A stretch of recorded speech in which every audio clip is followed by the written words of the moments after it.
Going for a trade build can be tricky because you have to either completely build for it or not do it at all. Trade builds are niche but are a very powerful strategy, especially if you don't mind being friendly with other empires, except for criminal syndicates, of course. The reason for this is to min max a trade build, you would have the megacorp DLC and build as many branch offices on as many empires as you can. However, a trade build can still work without DLC. Follow what I say in this guide and you should be able to make it work.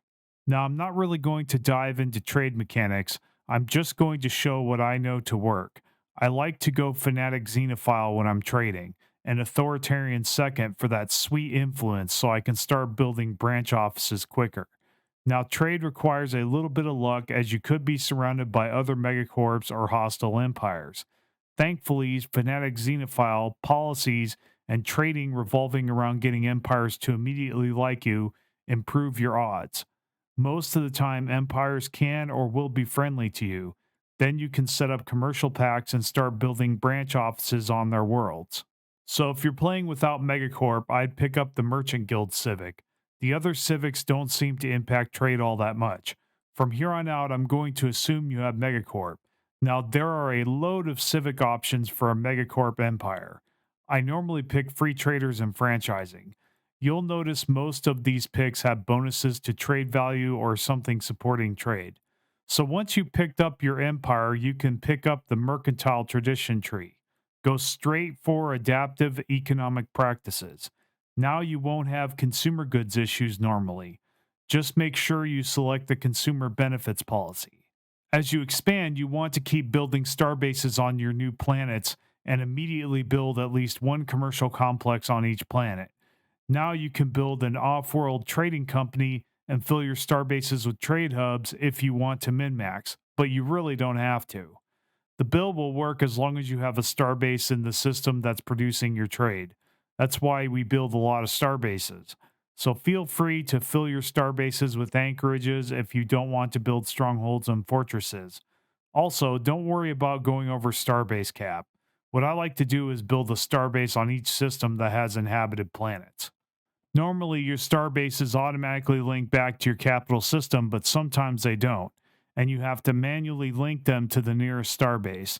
The next starbase will link to the next closest starbase until they connect to the capital, as shown in this example. Right click the starbase and right click to another starbase to link. You'll lose some trade to piracy. That's okay. It's not worth filling precious starbase modules with hangars and guns just to protect trade when you'll still lose trade anyway unless you patrol because the guns and hangars won't be enough trade protection. It's not worth patrolling because you want every fleet on standby at your starbase to take advantage of crew quarters or on the front lines. Remember, you really only need one starbase for building ships. The rest can be anchorages, which save you a lot of planetary building slots. So there are roughly two types of trade worlds you can make: an urban world full of commercial complexes, or a trade habitat full of commercial complexes. It's pretty simple. Make absolutely sure these worlds have a starbase in the system. Again, the starbase doesn't need a trade hub or an off world trading company to collect trade in that system. When you meet an alien empire, you immediately want to get a commercial pact with them if they are friendly and aren't a megacorp as quickly as possible. This allows you to build branch offices on their worlds. Don't waste your influence on any world that only gives you 10 monthly credits or less. Wait till later when it gives you more credits. When you select Commercial Pact or break Commercial Pact but don't actually break it, it will tell you the most valuable planets to put the branch office on. What building you build is up to you. I usually pick Private Research or Mercenary Liaison Office, but Commercial Forum is a good pick for just raw trade value. To build a branch office, click on the alien planet and go to Holdings and Establish Branch Office. Check to see how much monthly credits it gives. Click Yes if you think it's worth establishing, then build a building on it once it's finished. You can look at your branch offices from the outline. Make sure you get the Universal Transactions Ascension perk as soon as you can so all the commercial packs you have don't wipe out your influence gain. If you have an opportunity to get into a trade federation, that's a good option, but you don't have to. If you do so, you will get to change your wealth policy so you get both consumer goods and unity from trade. If you follow this guide for the most part, you should have very little energy credit issues and have an overabundance of it. You should also have no consumer goods issues if you take the consumer benefits policy, which you should. This will allow you to build all forge worlds instead of factory worlds and focus most of your minerals on making alloys instead of consumer goods.